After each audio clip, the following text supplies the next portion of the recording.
এ বিশ্ব জগতে নাকি সবাই পাণ্ডিত্য যখন লাভ করে সংসারে নাকি তাদের থাকতে নেই। তুমিও তেমন হয়েছো নাকি? তুমিও কি পাণ্ডিত্য লাভ করে গৃহত্যাগী হয়ে চলে যেতে চাইছো? ভাগবত পড়ে নিমা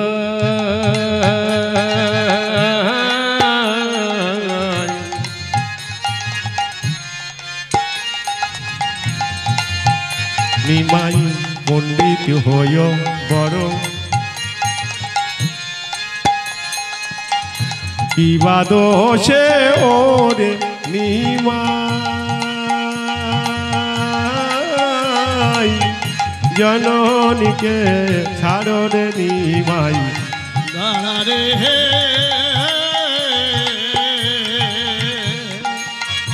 দাঁড়া রে দাঁড়া রে নিমাই, দেখিব তো মারে রে নিমাই। দাঁড়া রে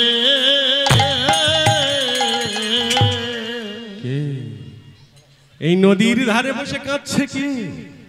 এই না নদীর ধারে বসে সচী মাতা কাঁদছেন, আর এমন সময়ে ঠিক অদ্বৈত ঠাকুরকে সদাশিব এসে হাজির হলো। ওমা, নদীর ধারে বসে কাঁদছো কেন গো তুমি? কি হয়েছে তোমায়? বাবা দেখো না, দেখো না, আমার একমাত্র পুত্র, যে আমার স্নেহ, যে আমার ধন, যে আমার প্রাপ্তি, যে আমার সম্ভাবিত শক্তি, সে আজ আমাকে ত্যাগ করে চলে যাচ্ছে। বাবা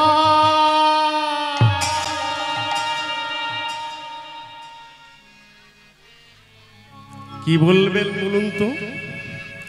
সন্তান যদি চলে যায়, বাবা মা স্থির থাকতে পারে না? ঠিক সেই সময় অদ্বৈত ঠাকুর সদাশিব বলে উঠলেন, মা, পাপ যে বাপকেও ছাড়ে না, পাপ স্বয়ং ভগবানকেও ছাড়েনি। কি পাপ আমি করেছিলাম যে পাপের জন্য আজ আমায় খেসারত দিতে হচ্ছে? যে পাপের জন্য আজ আমার এই খেসারত দিতে হচ্ছে, আমি কি পাপ করেছি বলো একবার?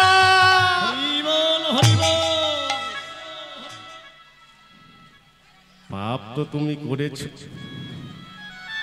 মানব জীবনের কখনো পাপ আসে জানেন মায়েরা?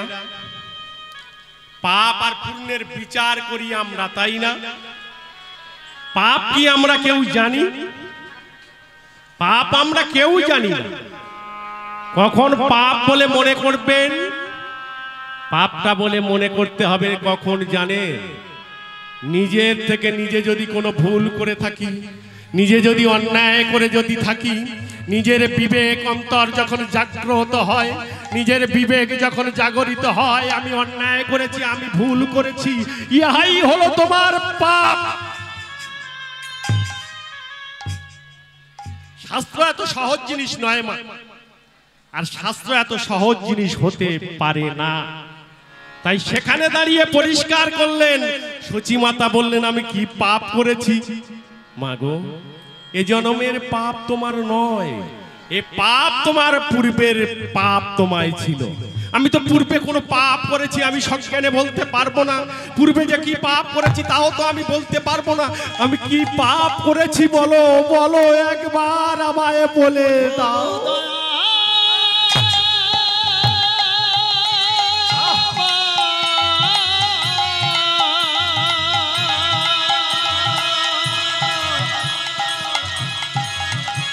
আমি কি পাপ করেছি বলো, ওগো তুমি দয়া।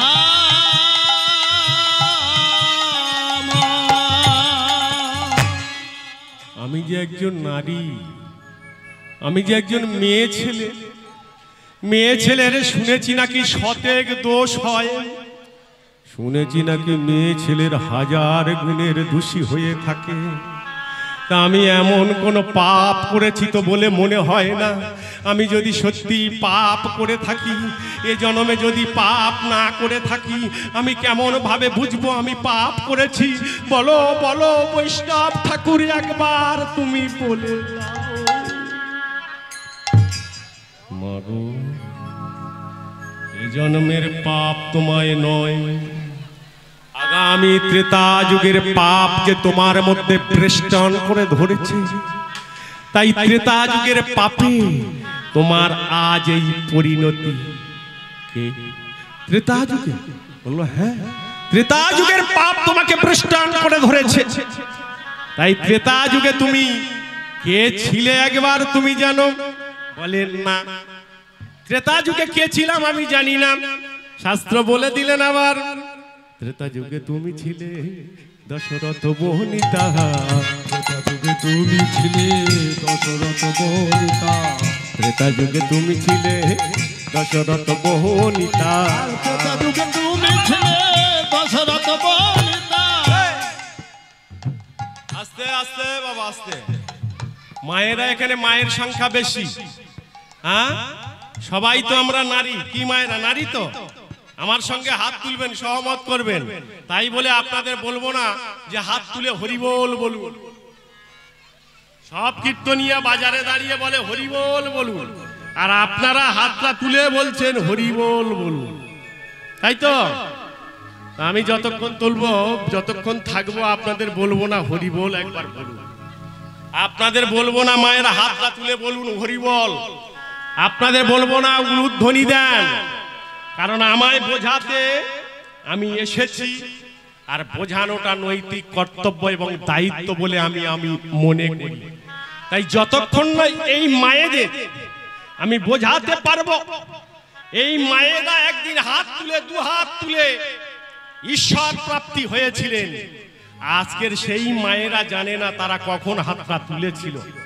আর আমাদের মতো কীর্তনিয়া, আমাদের মতো বৈষ্ণব বাজারে দাঁড়িয়ে মায়েদের সেই শক্তিটা ছিনিয়ে নিয়ে বাজারে আমরা দাঁড়িয়ে বলছি বলো হরি বল, হরি বল, হরি বল। হ্যাঁ? তাই তো আপনারা বলছেন হরি বল, তাই না? তা আমিও শাস্ত্রসম্মত আজকের বুঝিয়ে দিয়ে যাব কোন সময়ে মায়েরা হাত তুলে এই বিশ্ব জগৎকে শিক্ষা দিয়েছিল, আর এই সমস্ত জগতের বৈষ্ণব মণ্ডলীকে শিক্ষা দিয়েছে। অনেকে বলে উলুধ্বনি দেন, আমি বলি উলুধ্বনি দেবেন না। কেন দেবেন না? উ শব্দের অর্থ কি আর লু শব্দের অর্থ কি? শাস্ত্র বলছে উ শব্দে রাধা রানী, লু শব্দে কৃষ্ণ।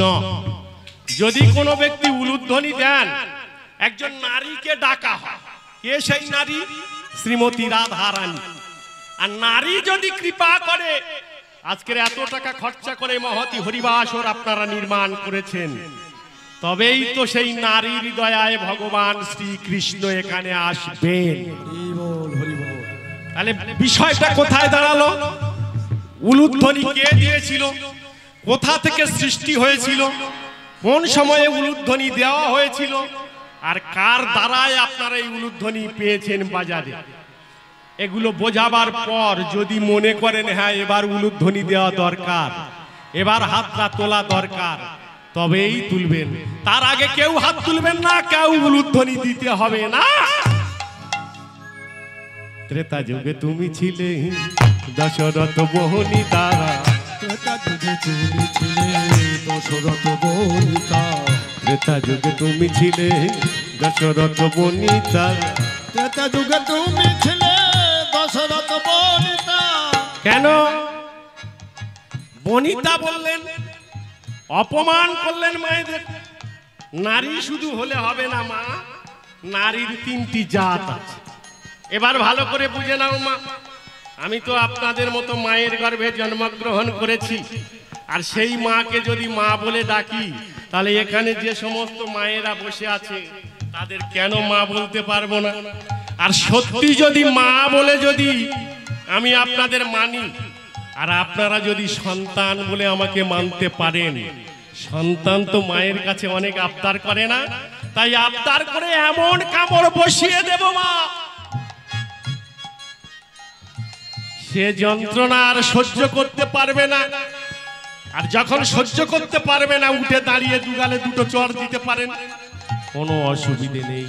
তাই নারীটাকে তিনটে ভাগে বিভক্ত করলেন। এই শুধু নারী হলে হবে না গো, শুধু নারী হলে হবে না। এই নারীর তিনটে ভাগ আছে। একটা নারীকে স্ত্রীর সঙ্গে আখ্যা দেওয়া হলো, স্ত্রী বলবেন কাকে? হরিবল হরিবল। কাকে স্ত্রী বলবেন?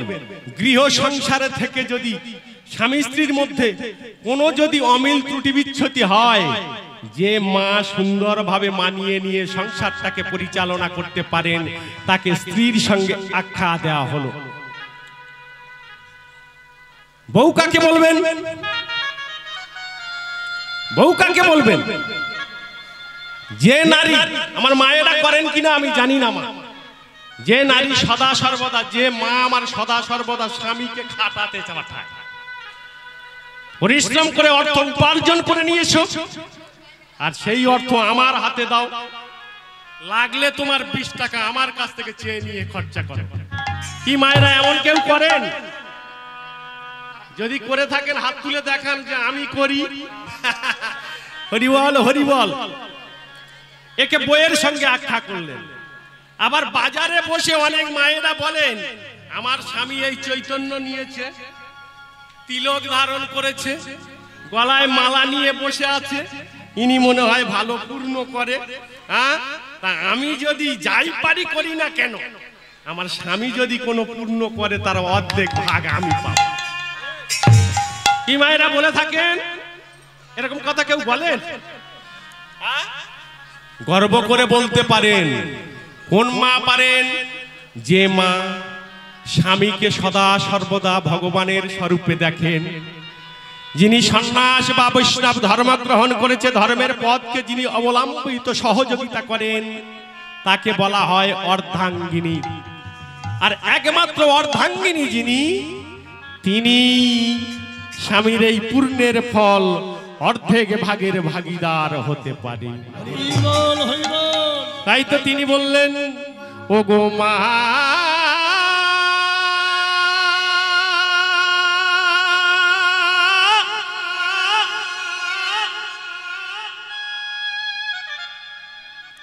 ও গো মা,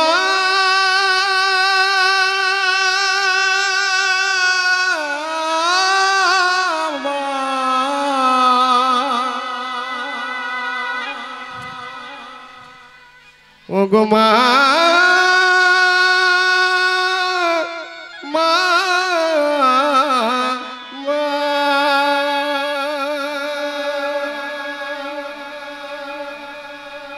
কেন এই কথা বললেন? মা, তুমি জানো কি, তুমি ত্রেতা যুগে ছিলেন একজন নারী, তোমার নাম ছিল দশরথ রাজার স্ত্রী কইকেয়ী।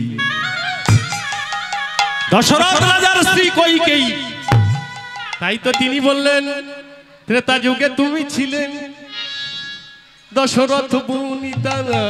ত্রেতা যুগে তুমি ছিলে দশরথ বনিতা। ত্রেতা যুগে তুমি ছিলে দশরথ বনিতা। ত্রেতা যুগে তুমি ছিলে দশরথ বনিতা। মাগো, ও মা, তোমার সে কথা কি মনে পড়ে না? মাগো, তোমার সে কথা কি মনে পড়ে না? সে কথা কি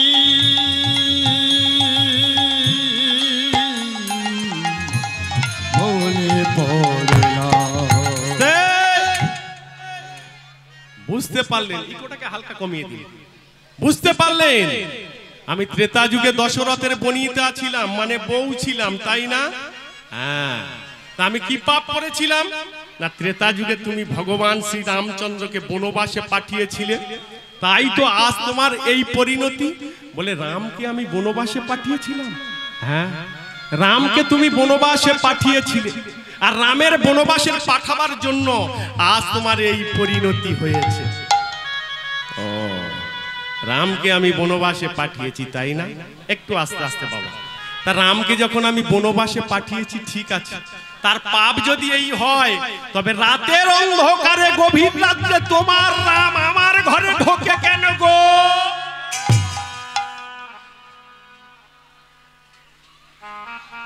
চমকে উঠলেন কে? অদ্বৈত ঠাকুর পরম বৈষ্ণব চমকে গেলেন। কি? ভগবান গভীর রাত্রে তোমার ঘরে ঢুকেছিল? বলে হ্যাঁ ঢুকেছিল বলেই তো তবে আমি বলছি। তবে এই গভীর তত্ত্বটা আপনারা রামায়ণে অনেক কিছু শুনেছেন, আমি খুব লক্ষ্য করেছি, খুব গভীর থেকে গভীরতম শ্রোতা আছে এখানে, সেজন্য কথাটি বলতে আমি বাধ্য হলাম। রাম কি দর্শন করেছিলেন? কইকেয়ীকে দর্শন করেছিলেন রাম ভগবান কিনা? আস্তে আস্তে, একটু আস্তে আস্তে, ওদিকে খাওয়া দাওয়া হচ্ছে বলে। আচ্ছা ঠিক আছে। ভক্তিমতী মায়েরা, ভক্তমণ্ডলী, কইকেয়ী কি কোনোদিন বুঝতে পেরেছিল রামচন্দ্র ভগবান হ্যাঁ কি না? যদি হ্যাঁ হয় হ্যাঁ বলবেন, যদি না হয় না বলবেন। কি পারবেন বাবা? কইকেয়ী বুঝতে পেরেছিল রাম ভগবান। কেন? যেই সময়ে বলছে রাম ভগবান, এমন সময় মা ঘরে বসে বসে সুন্দর করে মালা গাঁথছে, সুন্দর করে মালাটি গাঁথছে। এই মালাটি আমি পরিয়ে দেব কার গলায়? কাল হবে রাম রাজা, এই রামের গলায় এই মালাটি পরিয়ে দেব। ওরে রাম যে আমাদের বড় স্নেহের পাত্র, আমি যদি না খাই রাম কোনোদিন খেত না, আমি যদি না ঘুমাই রাম কোনোদিন ঘুমাতো না, আমি যদি কিছু না দিই রাম কোনোদিন কিছু নিতে চাইতো না। সেই রাম হবে কাল রাজ অভিষেক, আমি যে ওর মাতার জায়গা অধিকার করে নেব। সুন্দর করে একটি মালা গেঁথে আমি ওই রামের গলায় পরিয়ে দেব। সেই সময় মা কি করছে? সুন্দর করে কিছু ফুল নিয়ে মালা গাঁথছে। হেলিয়া দুলিয়া মাতা গাঁথিছে মালা, মালা গাঁথিছে মালা, হেলিয়া দুলিয়া মাতা গাঁথিছে যে মালা, দেহা দিয়ে মাথা গাঁথিছে মালা, গাঁথিছে মালা মাতা, গাঁথিছে মালা মালা, মালা গাঁথিছে মালা, হেলিয়া দুলিয়া মাতা গাঁথিছে মালা, হেলিয়া দুলিয়া মালা গাঁথিছে মালা। যেই না হেলিয়া দুলিয়া মালাটি গাঁথছে, কখন? রাত্রি 12টার পরে, দ্বিতীয় প্রহরে। খেয়াল রাখবেন, দ্বিতীয় প্রহরে যখন মালাটি গাঁথছে, আর রাত 12টার পরে রামচন্দ্র এসে দরজায় ঘা দিচ্ছেন। মা, ও মা, কে রে? ও মা, আমি তোমার ছেলে রাম। কি হয়েছে? কি হয়েছে? তুই এত রাত্রে এখানে কেন? কাল তোর রাজ অভিষেক হবে, তুই হবি রাজা। যা যা যা যা, একটু বিশ্রাম নিয়ে নে। মা, তোমার কাছে যে এসেছি, সন্তান যে মায়ের কাছে কিছু চাই গো, তাই তো আমি এসেছি। মা তো কোনোদিনই সন্তানকে ফিরিয়ে দিতে পারে না। ওগো জননী, আমি তোমার কাছে এসেছি কিছু চাওয়ার জন্য, তুমি আমায় দিতে পারো মা, তুমি আমায় দিতে পারো। ওগো মা,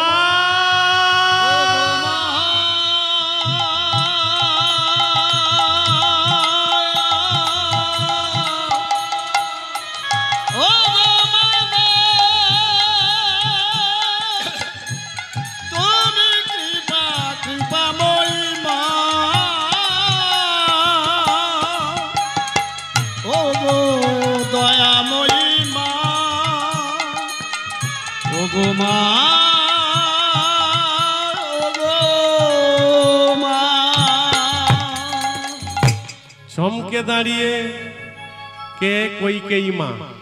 ওরে রাম, কি চাইছিস আমার কাছে?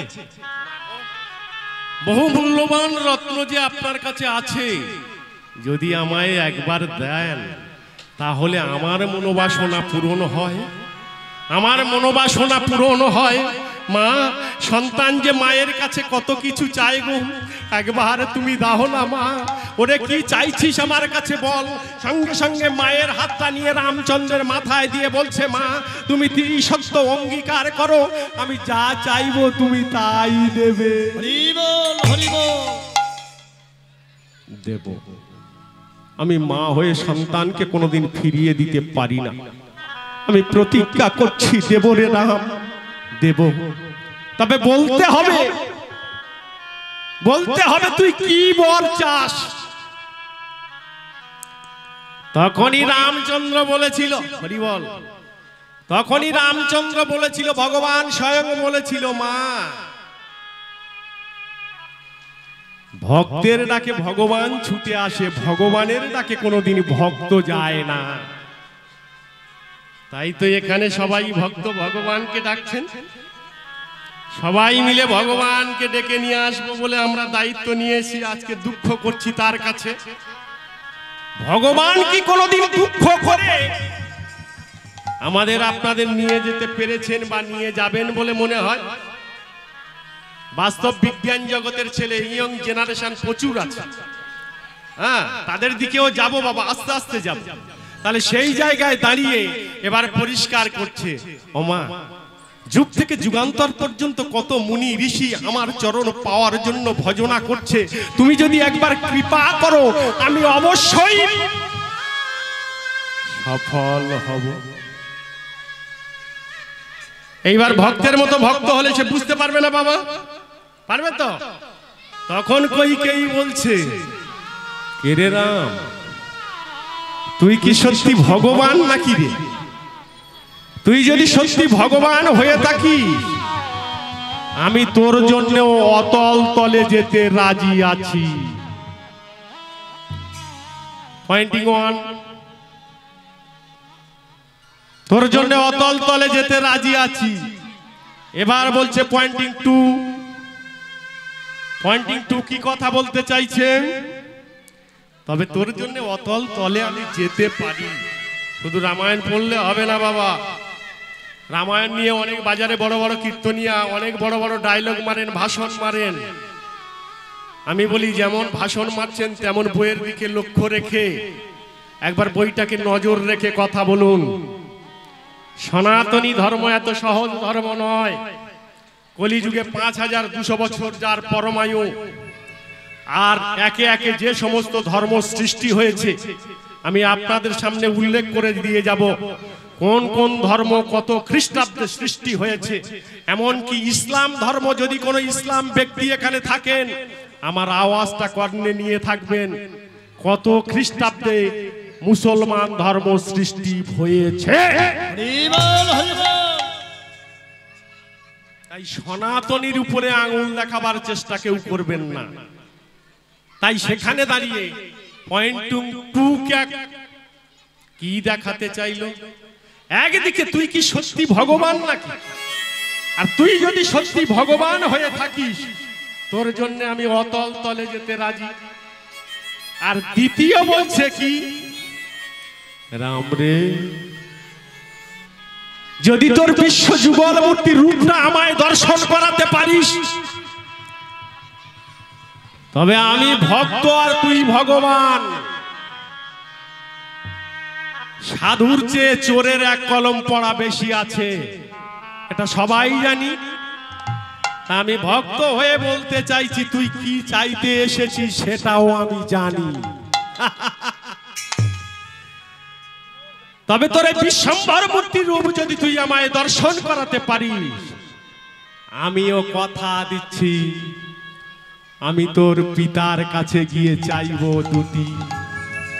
মা কি দুটি? কি দুটি? ওরে যার জন্য এসেছিস তুই সেই দুটি। হটিব যার জন্য এসেছিস তুই চাইব আমি সেই দুটি। চিনে ফেলেছো? তাহলে মা তুমি যাও পিতার কাছে। বলে না যাব না, যতক্ষণ না তোর ওই বিশ্বম্ভর মূর্তি রূপ আমায় দর্শন করাবি। এবার পয়েন্টিং থ্রি, ভগবান শ্রীরামচন্দ্র তিনি কি বিশ্বম্ভর মূর্তি রূপ কইকেয়ীকে দেখিয়েছিল? হরি বল, হ্যাঁ কি না? দেখিয়েছিল। যখনই রামচন্দ্র বিশ্বম্ভর মূর্তি রূপ দর্শন করছেন এবং জ্যোতিপ্রুত রূপ দর্শন করাচ্ছেন, দেহ থেকে অগ্নি প্রসারিত হচ্ছে, আর কইকেয়ী মা করজোরে কাঁদছে আর বলে উঠছে, পারছি না, সত্যি রাম তুই ভগবান, তুই যে আমাদের সন্তান নয়, তুই যে আমাদের ভগবান রে, প্রভুজি প্রভুজি প্রভুজি।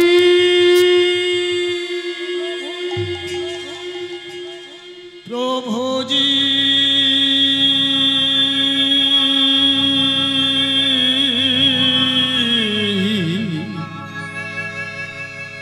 প্রভুজি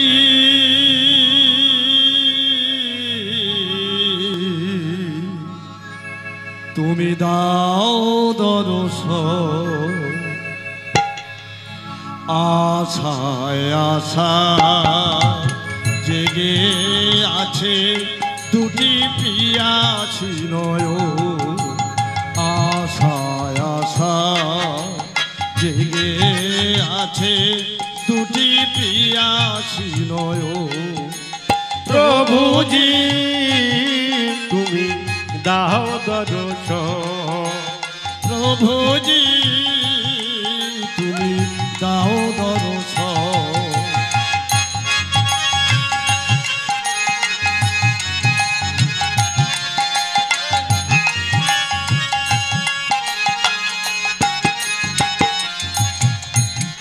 কে আছে আমার বলো জীবনে মরণে, সপে দিয়েছি তোমার ওই চরণে। কে আছে আমার বলো জীবনে মরণে, সপে দিয়েছি তোমার ওই চরণে, তুমি ছাড়া সুখ নাই, তুমি ছাড়া কে আপন। প্রভুজি তুমি দাও দর্শন, প্রভুজি তুমি দাও দর্শন।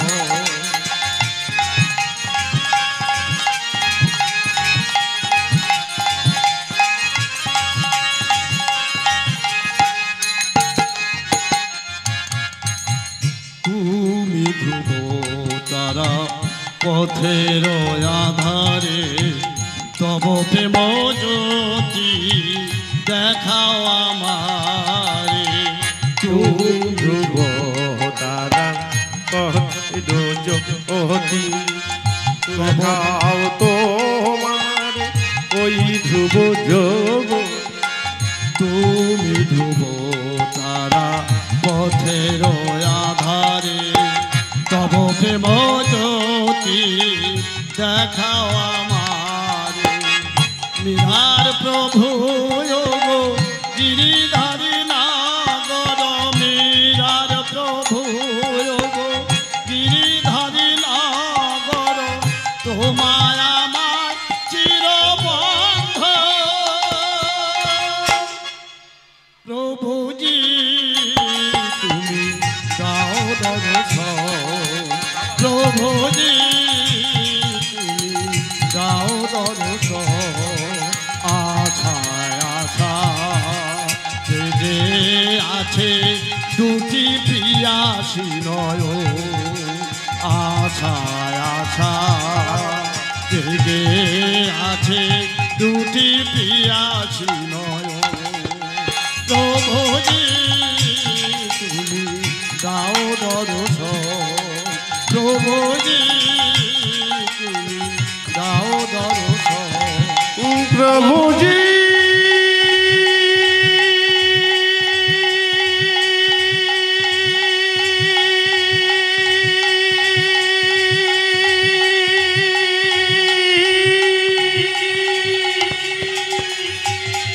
ও গো প্রভু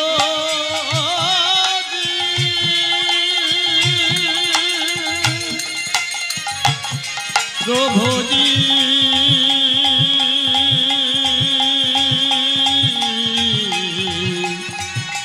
ও গো প্রভুজি। প্রভু শ্রী রামচন্দ্র মায়ের কথা মতো বিশ্বম্ভর জ্যোতিমূর্তি রূপটাকে আবার তিনি সন্তান রূপে এসেছিলেন। সেই সময়ে মা বলেছিল, রাম রে তোর চিন্তা করতে হবে না, তোর চিন্তা করতে হবে না, আমি তোর পিতার কাছে যাব। তাই প্রভাত কালে উঠে যখন মা চলেছেন দশরথ রাজার কাছে, দশরথ রাজা কি বললেন, কইকেয়ী তুমি এত প্রভাতে আমার কাছে কেন? স্বামী, আমাদের রামকে তো আর কিছুক্ষণের মধ্যে রাজ অভিষেক হবে, তা রাম যদি রাজা হয়ে যায় তাহলে আপনি তো নেক্সট রাজা হয়ে যাবেন, হ্যাঁ? আপনি তো প্রাক্তন রাজা হয়ে যাবেন, আপনার আর কোনো দাম থাকবে কি? বলে তা তো ঠিক কথা, তা কিসের জন্য এসেছো? না মনে নেই, ক্ষত বিক্ষত দেহ নিয়ে যেদিন আপনি এসেছিলেন, আমি আপনাকে সেবা করেছিলাম, আমি আপনাকে সুস্থতা করেছিলাম, আপনি দুটো বর আমায় দিতে চেয়েছিলেন, আমি তো বর দুটো সেদিনই নিইনি।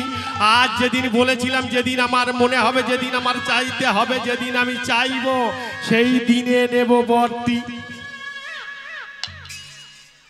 আজ বড় আনন্দের দিন, এই আনন্দের দিনে আমিও চাই তোমার দুটো বর দিয়ে দিতে। চাও চাও, তুমি কি বর চাও আমার কাছে চাও একবার। কইকেয়ী বলে উঠেছিল, স্বামী আনন্দের স্বরে যখন আপনি দিতে চাইছেন, তবে আমার প্রথম বর চাই, একবারে আমাদের ছেলে মানে আমার ছেলে ভরত হবে রাজা, একেবারে আমাদের ছেলে ভরত হবে রাজা, আমাদের ছেলে ভরত হবে রাজা। না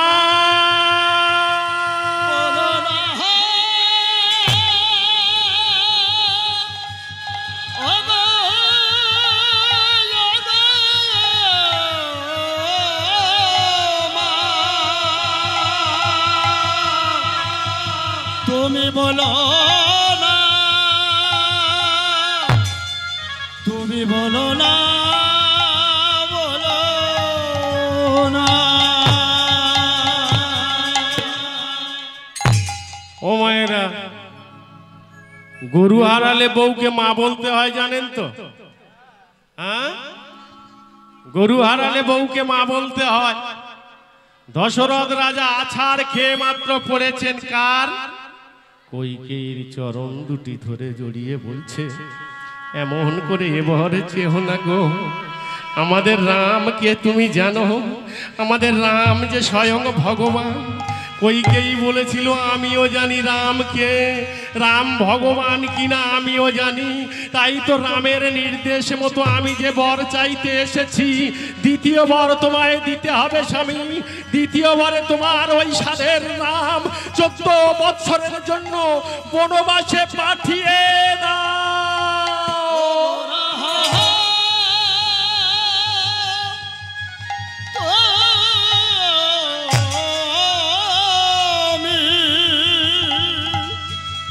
ভগবান মাসে পাঠিয়ে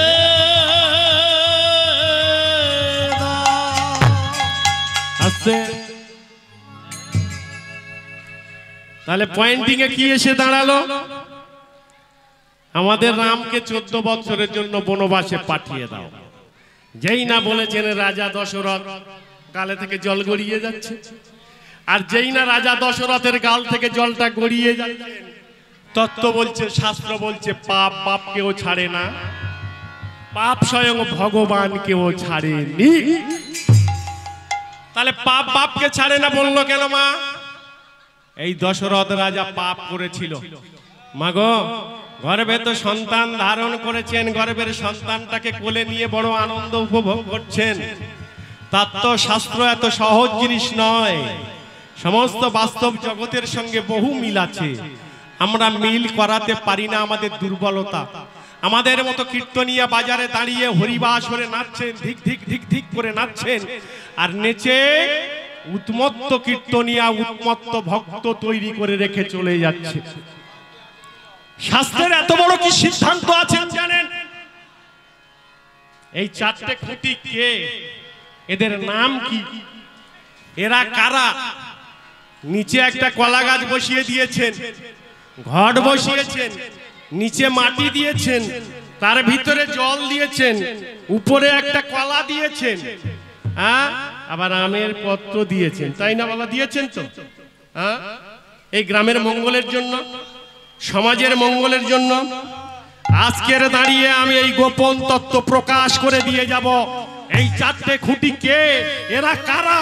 এখানে বসে বসে এরা কি কাজ করছে, আর আমরা দাঁড়িয়ে কি কাজ করে যাচ্ছি? হরি বল, হরি বল।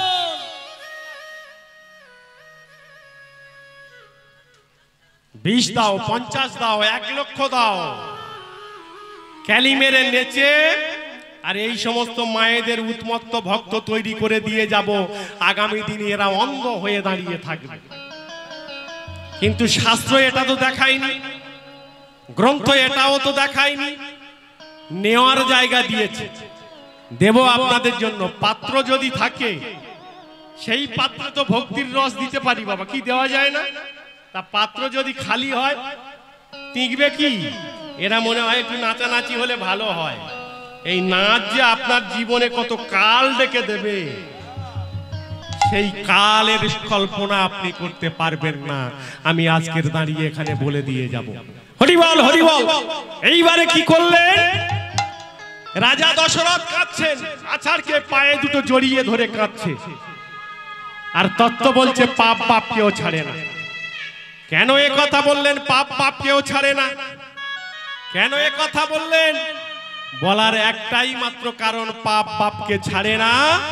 এখানে দাঁড়িয়ে ধর্মের সংস্থাপন হবে। কি সেই পাপ? রাজা দশরথ এত সহজ ব্যক্তি ছিলেন বাবা, পরম ধার্মিক ধর্মপরায়ণ ব্যক্তি। যিনি ধর্মপরায়ণ ব্যক্তি তিনি কেন কাঁদবেন? তিনি কেন এই পরিণতি হবে?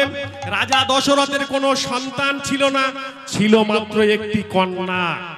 হরিবল। অনেক কীর্তনিয়া বলেন ওনার কোনো ছেলে মেয়ে নেই। আছে বাবা, একজন মেয়ে ছিল, কিন্তু ছেলে নেই।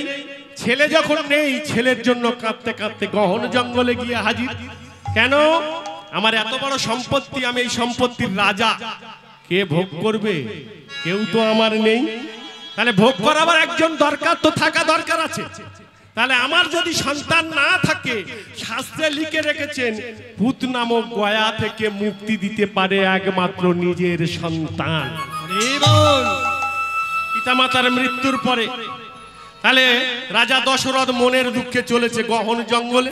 আর জঙ্গলে গিয়ে যখন রয়েছে, এমন সময় একজন মহামুনি, অন্ধমুনি আর সিন্ধুমুনি। এই অন্ধমুনি আর সিন্ধুমুনি এত সহজ নয় বাবা। সিন্ধু বয়ে নিয়ে আসছে কাকে? বৃদ্ধ পিতা মাতাকে। এই জন্য সবাই নদিয়া, নবদ্বীপ, মায়াপুর, বৃন্দাবনে ছুটছ, গেলে কিছু পাবে না। হরিবল। কিছু পাবে না। বৈষ্ণবদের বৈষ্ণব যিনি, তিনি লিখেছেন একটা কথা, কি? ঘুরিলে ভুবন পাবি না সে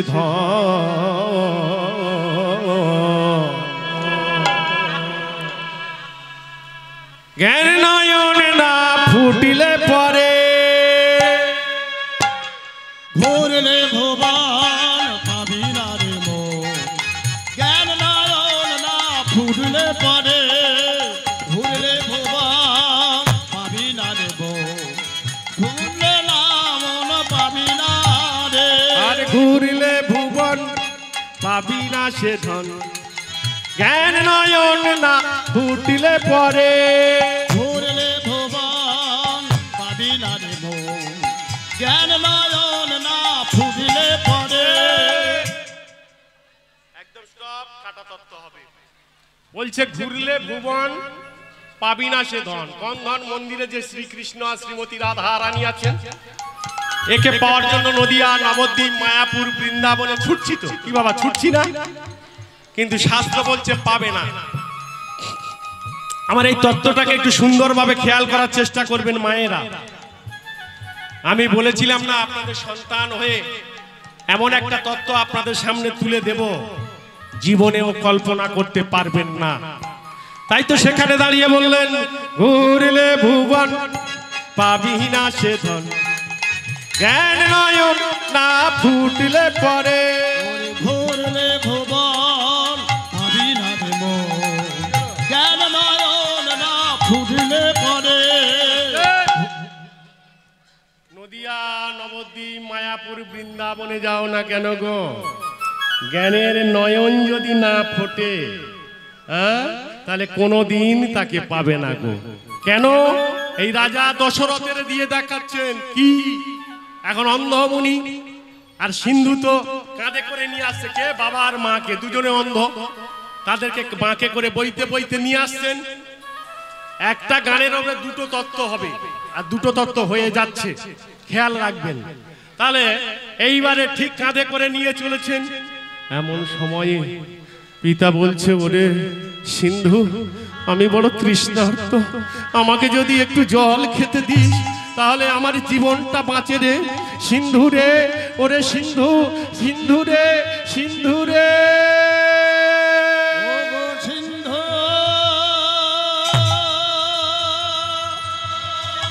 কৃপা করে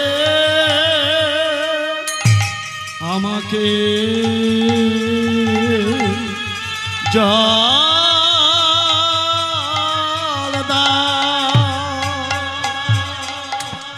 বাবা, এ বিশ্ব জগতে অনেক ভগবানকে দর্শন করেছি গো, মাটির মূর্তির ভগবান অনেক দর্শন করেছি, মাটির মূর্তির ঠাকুর অনেক দর্শন করেছি, কিন্তু আমিও যে মুনিপুত্র, আমি যতটুকু উপলব্ধি করতে পেরেছি, নিজের কাছে নিজের পিতা মাতা হলো পরম ভগবান। এই ভগবানের জন্য আমি প্রাণটা দিয়ে দিতে পারি। পিতা গো, এই বৃক্ষের তলায় তুমি বসো, তোমার জন্য আমি জল নিয়ে আসতে যাচ্ছি। হরি বল, হরি বল। বাইরেতে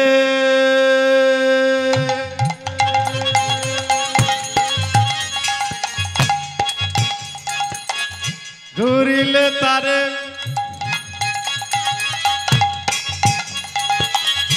পায় না রে জু,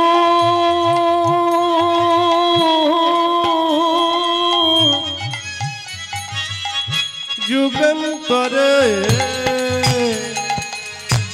বাহিরেতে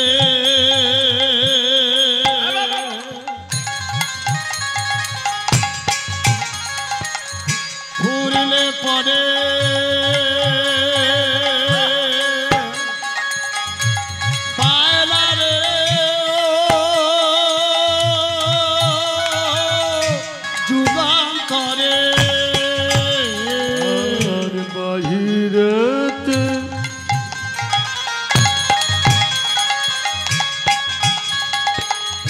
ঘুরলে তারে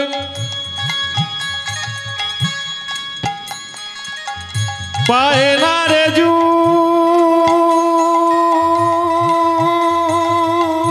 যুগালে তরে আর বাহিরেতে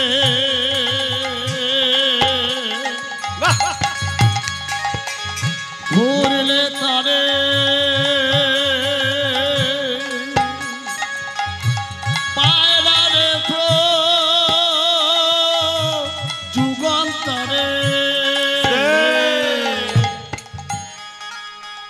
হরিবল। কেন বলছেন?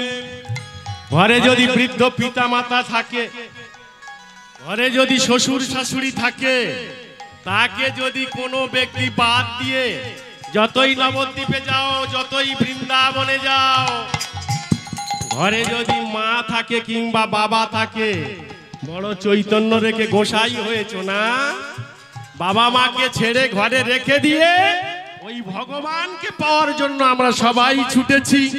তাই ভগবান বলছেন, আরে ঘরেরটা দেখ, পরেরটা পরে দেখবি। বাইরে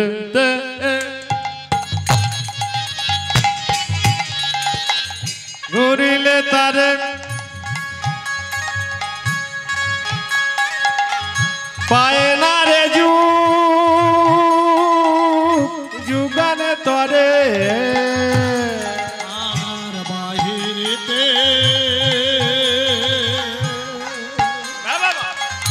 ঘুরলে পরে পায় না রে তো যুগান্তরে। সিন্ধু,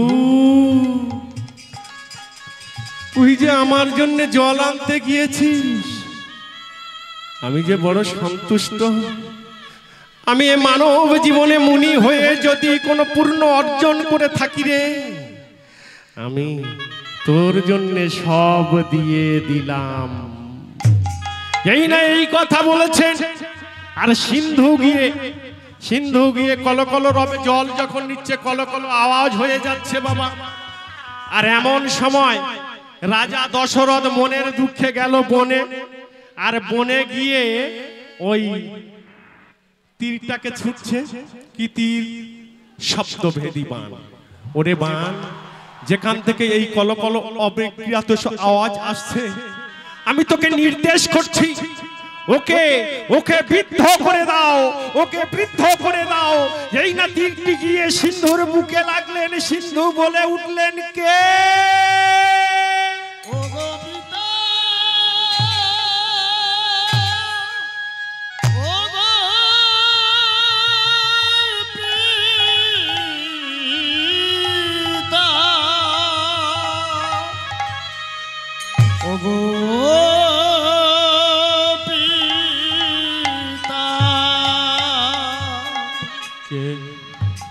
কে আমাকে এত বড় আঘাত করলে গো? কে আমাকে এত বড় আঘাত করলে? আমার পিতা আমার মাতা চোখে কিছু দেখতে পায় না গো। আমি তাদের একমাত্র সন্তান। সেই পিতা মাতাকে স্কন্ধে করে বয়ে নিয়ে আমি আমার চোখ দিয়ে তাদের দেখাই নাভির গন্ধে।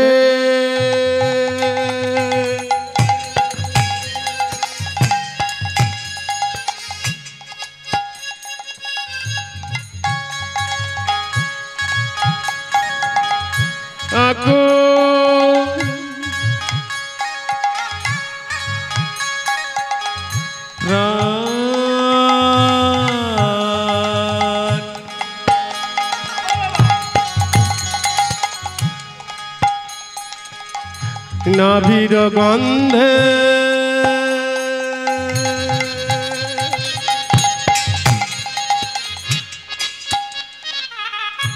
আকুল প্রাণ পায় না মৃগ।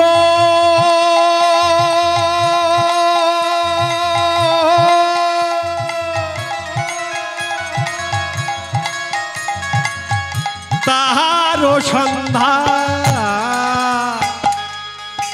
ওগো নাভির গন্ধে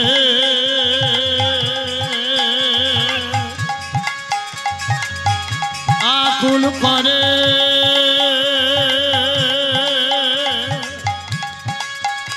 ওগো পায় না রে সে সন্ধান। কেন এ কথা বললেন মায়েরা? এবার মূল তত্ত্বের মধ্যে প্রবেশ করব। নাভির গন্ধে আকুল প্রাণ পায় না মৃগ, তাহারও সন্ধান। পেটে যদি বিদ্যে না থাকে, শুধু টিভির সিরিয়ালে মুখ দিলে এখানে বসে কোনো কাজ। এই কীর্তন আমার কারোর হাত ধরে শেখা নয়। আমি ছিলাম দাতাল মাতাল সিং। ভগবানকে কোনোদিন বিশ্বাস করতাম না। কে ভগবান? তাই এবার বুঝতে পারছেন, আমার ছিল বড় চালের গোলা, বিশাল বড় কাপড়ের দোকান, 50-60 বিঘে জায়গা ফিশারি। টাকার অহংকারে ভগবানকে কোনোদিন চিনি নাই। সেই ভগবানের এমন করুণা, সেই ভগবান আজকে আমায় এখানে ফেলেছে। শ্রীক্ষেত্রে জগন্নাথপুরীতে গিয়ে একটা গোপাল ঠাকুর পেয়েছিলাম। তা সেই গোপালটাকে আমি কোনোদিন ঠাকুর বলে বিশ্বাস করতাম না বলে সেই গোপালের গলায় দড়ি বেঁধে আর 3 তলার ছাদে টাঙিয়ে রেখেছিলাম। তা সেই যে গোপালাজির ঘুরিয়ে এমন পাঁচ আমার দেবে আমি কল্পনাও করতে পারলাম না। সব কিছু নিজের ছেলের হাতে ছেড়ে দিয়ে তার গুণ সংকীর্তন গাইতে বেরিয়ে পড়েছি। আমাকে বাবু বলছে, বাবু পারছি না বাবু, খুব গরিব মানুষ, এই রেট। শুনে রাখুন, আমি কোনো জায়গায় রেট করে কীর্তন করতে যাই না। আমার যেটা বক্তব্য, আমার যেটা প্রয়োজন সরাসরি বলে দিই, বাবু আমাকে এই দিতে হবে। তাই বলে রক্ত চোচা আমি নয়। খাওয়াবো কাকে? পাপ করলে মানুষ ছোটে তীর্থস্থানে, আর এখানে দাঁড়িয়ে যদি পাপ করি যাওয়ার আর জায়গা আছে? তা যে শালা গিলেছে এখানে দাঁড়িয়ে, শালা বললাম কেন? রামকৃষ্ণ দেব বলেছিল সা শব্দে মুক্তি, লা শব্দে নৌকা। ওরে শালারা, মুক্তির নৌকায় উঠে পার হয়ে যা, কি বলেছিলেন তো? তা সত্যি কি আমাদের মতো মহাজন যারা এখানে 20, 30, 40, 50 নিয়ে কীর্তন করছি, কাজ দেবে তো? হ্যাঁ কি না? কাজ দেবে তো? তাই আমি এখানে দাঁড়িয়ে বলছি, মায়েদের ভালো লাগছে না, চলে যাচ্ছে, বলে এ কালো মতো ছেলেটা কি বলে। আপনাদের আশীর্বাদে আমি বঙ্গীয় পুরস্কার প্রাপ্ত ভাগবতী। আপনারা অনেকে TV9 বাংলাতে আমাকে দেখেছেন, অনেকে দেখেছেন, কত চ্যানেল আমাকে তেলায়, কত মঠ আমাকে তেলায় যে আপনি কীর্তনটাকে ডাইরেক্টলি ভাড়া নেবেন না, আমাদের কাছ থেকে ভায়া হয়ে নিন, আপনার নাম্বারটা আমাদের নম্বরে ড্রাইভার করে রাখুন, আমরা ভাড়া নেব, আপনি কীর্তন করবেন। আমি বললাম এটা তোমার বাপের সম্পত্তি না, আর আপনাদের আশীর্বাদে ভগবান আমার যা দিয়েছে, আমারও তো একটা ছেলে, লবণ ভাত খেয়ে যদি সৎভাবে চলে তার অভাব কোনোদিন ভগবান দেবে না। তাই তো পরিষ্কার দাঁড়িয়ে বলি, যোগ্যতা থাকলে আমার সামনে দাঁড়িয়ে কথা বলবেন। যে ব্যক্তি শাস্ত্র অধ্যয়ন করে আমার মাথাটা তার চরণে যাবে, আর যে ব্যক্তি শাস্ত্র অধ্যয়ন না করে তর্ক করবেন আমি তার সঙ্গে বাক্যলাপ করতে ইচ্ছুক নয়। হরি বল। তাই এবার বলছে নাভির গন্ধে মা একটা পুত্র সন্তান জন্ম দিয়েছেন, তাই না? এই সন্তান জন্ম দিতে গিয়ে কত কষ্ট হয়েছে আপনারা জানেন। হ্যাঁ, তাই বলছে নাভির গন্ধে আকুল প্রাণ। হরিণের যখন রজশালা হয়, তত্ত্বটা খেয়াল রাখুন মা, হরিণের যখন রজশালা হয়, হরিণ লাভ মারে কত? 20 হাত। বাঘ লাভ মারে কত? হরিণ লাভ মারে 21 হাত, বাঘ লাভ মারে 20 হাত। তার মানে কি বোঝাতে চাইছে? তোমার ওই রজশালা, বেশি খুলে বলবো না, ডিপ তত্ত্ব, মায়েরা আছেন তো, তবে সেইখানে দাঁড়িয়ে এবার বলছেন তোমার পিছনে আমি দৌড়াই। ভক্তিমতী মায়েরা, ভক্তমণ্ডলী এবার কথাটি কান দিন। এ বিশ্ব জগতে আপনাদের মতো মায়েদের যখন রজশালা হয়, তখন আমরা সবাই বলি আপনারা অশৌচ, আপনারা অপবিত্র, আপনারা মন্দিরে উঠতে পারবেন না, আপনারা পূজা দিতে পারবেন না 3টে দিন। হরি বল। তাই তো করেন, পারেন না? আস্তে, একদম আস্তে, বন্ধ করো তো। মায়েরা এগুলো করেন তো? আরে এটা লজ্জার কিছু নেই, ডাইরেক্টলি তত্ত্ব। মারা উঠে ফাঁক হয়ে যাচ্ছে বলে এই জন্য তত্ত্বটা এখানে লাগিয়ে দিলাম। কেন? আপনাদের মাসিক যে রজশালা হয়, এই রজশালা হলে আপনারা অপবিত্র, আপনারা মন্দিরে উঠতে পারবেন না, আপনারা পূজা দিতে পারবেন না 3টে দিন পর। তবে পবিত্র গঙ্গায় স্নান করে তবে আপনারা পূজা দিতে পারেন। কি দেন তো? দেন তো? কারা কারা দেন? হাত তুলুন তো। এটা কারা কারা মানে? নো মায়েরা, লজ্জা করবেন না, সবাই মানে। আর বৈষ্ণব কবি চরণ দাস বলছে কি জানেন? বৈষ্ণব কবি এইখানে মারাত্মক তত্ত্ব। ভগবান শ্রীকৃষ্ণকে ডাকছো কেন গো? ভগবান শ্রীকৃষ্ণ তোমাদের কি কৃপা করবে বলেছে? বলে না, বলেননি। তাহলে কে বলেছেন? এইবার তত্ত্বটি শুনে নিন। শ্রীরূপ সনাতন ভট্ট রঘুনা, শ্রীরূপ সনাতন ভট্ট রঘুনা, শ্রীরূপ সনাতন ভট্ট রঘুনা, শ্রীরূপ সনাতন ভট্ট রঘুনা, ওরে শ্রীজীবী গোপাল ভট্ট দাস রঘুনা, ওগো শ্রীজীবী গোপাল ভট্ট দাস রঘুনা, ওগো শ্রীজীবী গোপাল ভট্ট দাস রঘুনা, ওগো শ্রীজীবী গোপাল ভট্ট দাস রঘুনা। এইবার কি বাক্য, মানে এখানে কীর্তনটা হয়ে যাওয়ার পর তার শেষ দিনে আপনাদের বলতে বাধ্য। কোথায় বলবেন? এইখানে দাঁড়িয়ে, এই প্যান্ডেলে দাঁড়িয়ে আপনাদের বলতে হবে। এই ছয় গোসাইয়ের চরণ করিয়া বন্দন, এই ছয় গোসাই করি চরণ বন্দন, এই ছয় গোসাইয়ের চরণ করিয়া বন্দন, এই ছয় গোসাই চরণ করিয়া বন্দন, আহা যাহা হতে বিঘ্ন নাশ অভিষ্ট পূরণ, আর যাহা হইতে বিঘ্ন না তবিষ্ট পূরণ। ভগবান শ্রীকৃষ্ণ আমাদের এই গ্রামের বিপদ উনি তো রক্ষা করতে পারেন। কি বাবা, হ্যাঁ, উনি তো সকল জীবের মনস্কামনা পূরণ করতে পারতেন। তাহলে এখানে মহাজন কি দিয়ে গেলেন? শ্রীরূপ সনাতন ভট্ট রঘুনাথ, শ্রীজীব গোপাল ভট্ট দাস রঘুনাথ, এই ছয় গোসাইয়ের চরণ করিয়া বন্দন, যাহা হতে বিঘ্ন নাশ হবে অভীষ্ট পূরণ। শ্রীরূপ সনাতন ভট্ট রঘুনাথ, শ্রীরূপ সনাতন ভট্ট রঘুনা, আহা শ্রীরূপ সনাতন ভট্ট রঘুনাথ, শ্রীরূপ সনাতন ভট্ট রঘুনা, আহা শ্রীজীবী গোপাল ভট্ট দাস রঘুনাথ, আর শ্রীজীবী গোপাল ভট্ট দাস রঘুনা।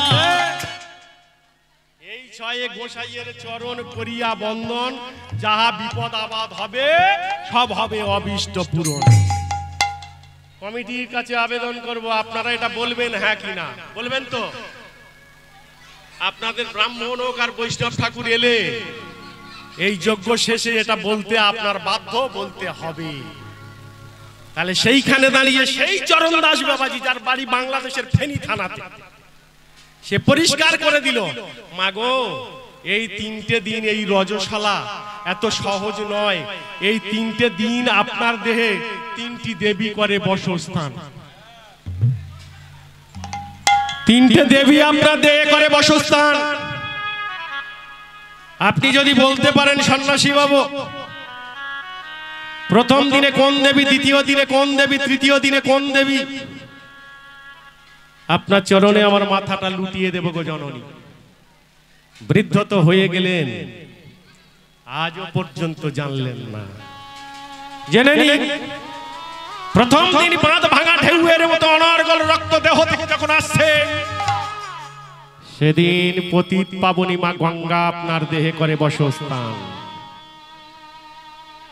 দ্বিতীয় দিন একজন দেবী, তার নাম যমুনা।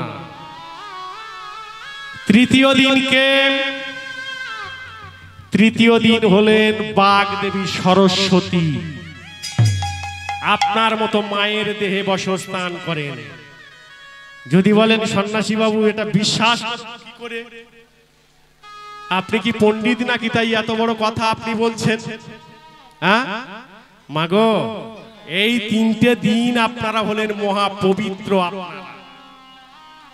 কেন মাথাটা ঘুরিয়ে দিয়েছেন? পবিত্রের উপরে যদি কোনো ঠাকুর মশাই থাকে, আমি ডাইরেক্টলি হাত করছি আপনাকে, যদি কেউ দেখাতে পারেন এখানে এমন কোন শাস্ত্রে, এমন কোন গ্রন্থে যদি আপনারা কেউ দেখাতে পারেন যে এই মায়েরা 3টে দিন অপবিত্র, আমিও এখানে ইউটিউবের সামনে চ্যালেঞ্জ করে বলে দিয়ে যাচ্ছি, আমি কীর্তন ছেড়ে দেব, কীর্তন ছেড়ে দেব। আসল তত্ত্ব কি? আসল তত্ত্বটার মধ্যে প্রবেশ করে দিয়ে যায়। যদি কোনো ব্যক্তি কামাখ্যায় গিয়ে থাকেন, একবার হাত তুলে বলুন তো কে কামাখ্যায় গিয়েছেন? যদি কেউ কামাখ্যায় গিয়ে থাকেন, দেখবেন মাটির তলা থেকে অনর্গল রক্ত উঠছে। কোথায়? ওই কামাখ্যার মেন মন্দির যেখানে আছে, পাহাড়ের পাশ দিয়ে কারা যান? সাধু গুরু বৈষ্ণবরা, ব্রাহ্মণরা যান, ওখানে সাধারণ মানুষ খুব কম যান। তা যেখান থেকে মায়ের রজস্বলা রক্ত বেরিয়ে আসছে, তা সাধু গুরুরা ওখানে কি করতে যায় গো? কিসের জন্য যায়? আর গেলেন কেন ওখানে? দেখবেন পাহাড়ের চতুর্দিক থেকে বাঁকতে বাঁকতে আমাদের উঠতে 2 দিন লাগে। আপনাদের আশীর্বাদে আমি 3 বছর গেছি, এবছরে পারি নাই। এবছর যে কামাখ্যায় যাওয়ার ডেট হলো, আর সেই সময় ট্রেন দুর্ঘটনা হলো, মিস হয়ে গেছে। কামাখ্যাতে গিয়ে কি দেখবেন? সেখানে গিয়ে দেখবেন ওই মন্দিরটা নেই। একটা মন্দির আছে, মন্দিরের ভিতরে ছোট্ট মাতৃদ্বার আছে। মাতৃদ্বারের উপরে 12 হাত কাপড় দেওয়া আছে। 12 হাত কাপড়ের উপরে 3টে জবা ফুল দেওয়া আছে। আর 3টে জবা ফুলের উপরে কাজ দেবে না, তার চেয়ে ঘরে গিয়ে ঘুমাও। কাজ দেবে। আমি যাকে বলি খোলাখুলি বলি, আপনাদের আশীর্বাদে 12 জন ব্রাহ্মণ ওখানে বসে সদা মন্ত্র জপ করছে, সদা মন্ত্র জপ করছে। তাহলে এই মাতৃদেহের রৌদ্র, এই রক্ত যদি অপবিত্র হয়, কামাখ্যার ওই দেবীর রক্ত অপবিত্র নয়? ওই 12 জন ব্রাহ্মণ কি করে? 1 হাত করে কাপড় ভাগ করে নেয়, আর 1 হাত করে কাপড় ভাগ করে নিয়ে কি করেন? 1 হাত করে কাপড়টাকে ভাগ করে নিয়ে ওরম লক্ষ লক্ষ শিষ্য আছে, তাদের হাতে একটু করে তুলে দেয়। যদি কোনোদিন ওই কাপড় পান, ছোট্ট একটা মাদুলি করে হাতে রেখে দেবেন, বন্দুকের গুলি ব্যাগ ফিটে ফিরে যাবে। আর যদি না হয়, কোনোদিন যদি আমায় দেখতে পান, কানটা কেটে নেবে। এত বড় কথা দাঁড়িয়ে বললাম। তাই মহাজন বললেন, নাভির গন্ধে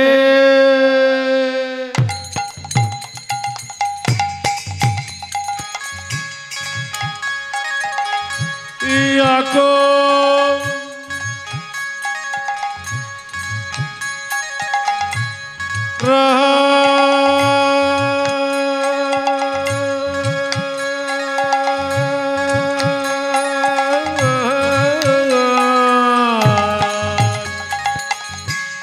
নাভির গন্ধে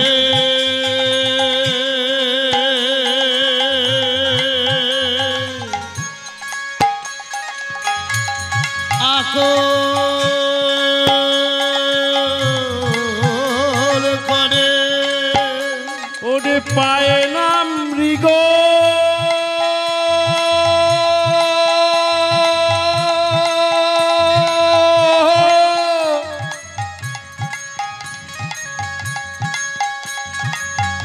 তাহার সন্ধান।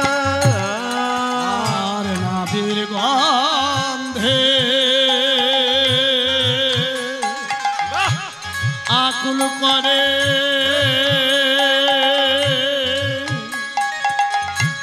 পায়লা মৃগ,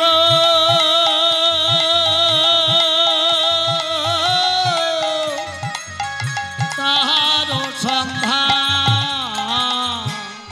হরি বল। তাহলে সেখানে এই কথা বলার পরে আর একটা প্রমাণ আপনাদের কাছে দিয়ে দিই। রামকৃষ্ণদেবের স্ত্রীর নাম কি? রামকৃষ্ণদেবের স্ত্রীর নাম হলো সারদা। আচ্ছা, রামকৃষ্ণদেবকে আমরা তো বলি ভগবান, কি বলি না বাবা? হ্যাঁ, শ্রী শ্রী ঠাকুর রামকৃষ্ণদেব। এই ঠাকুর রামকৃষ্ণদেব নিজের স্ত্রী কাকে?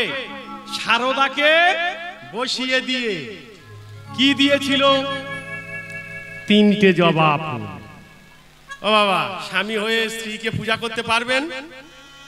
তত্ত্ব দেখাতে চাইছেন না, আমি স্বামী হয়ে ওকে পূজা করছি না, এই 3টি জবাকে পূজা করছি। তাই রামকৃষ্ণ দেব একে একে সারদার কাছে 3টি জবা দিয়েছিল। নবীর গন্ধ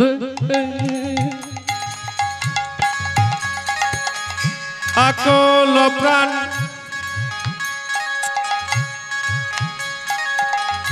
পায়ে না মৃগ,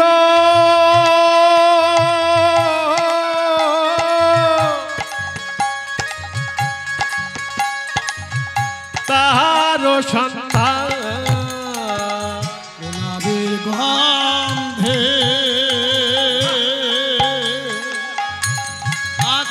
মরে পায় না মৃগ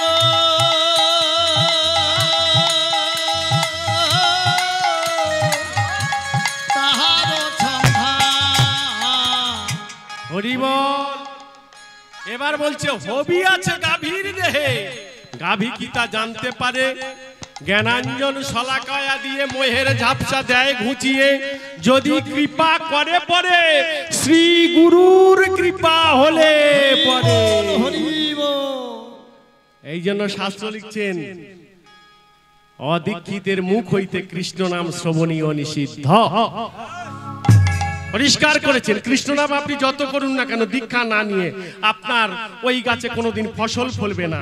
যদি গাছ হয় বীজের খোরে, মানে বীজের দানার জোরে যদি গাছ হয়, ওই গাছে কোনোদিন ফসল ফলবে না। হরি বল, হরি বল। যেই না এবার করেছেন কি, মা গিয়ে কাঁদছে, কে?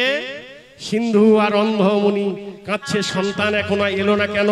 রাজা দশরথ আস্তে আস্তে সন্তানকে নিয়ে যখন এসেছেন, সন্তানকে বলেছিল, ওগো মুনিবর, আমি আপনার সন্তানকে মেরে ফেলেছি, আমি আপনার সন্তানকে মেরে ফেলেছি।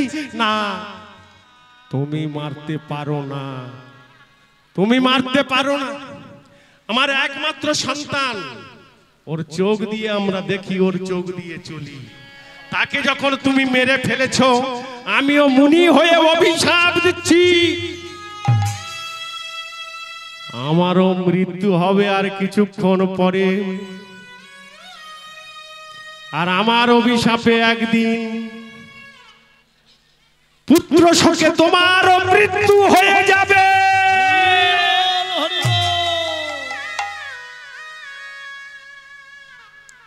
রাজা দশরথ খিলখিল করে হেসে উঠলেন, আমার তো কোনো ছেলে নেই, ও মা, আমার তো কোনো ছেলে নেই, আমার ছেলের জন্য আমার মৃত্যু হবে?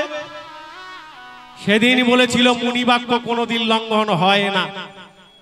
এখন এখানে বলছে, হ্যাঁ গো মেয়ে, তোমার বাপের নাম কি? তোমার নাম কি? উমুক হালদার, উমুক সর্দার, উমুক পৈলান, অনেকে বলি না। কিন্তু বাড়িতে ওই মেয়েটার বিয়ে যখন হবে না, বাপকে ডেকে নিয়ে এসে যখন নানি মুখ করাবেন, বাবা গিয়ে বলছে, তোমার নাম কি? অমুক হালদার। তোমার গোত্র কি? অমুক গোত্র। কোন গোত্র?